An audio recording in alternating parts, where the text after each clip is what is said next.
A small group of hikers is caught in a sudden windstorm and must rely on core survival skills to press forward.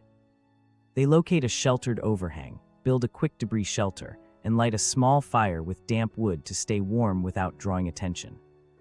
For water, they harvest dew with a plastic sheet and move to a nearby stream, purifying it by boiling and improvised filtration. Food comes from foraging edible plants and insects while avoiding risky bets, and they chart a safe route using terrain cues. They radio for help and share the day's lessons.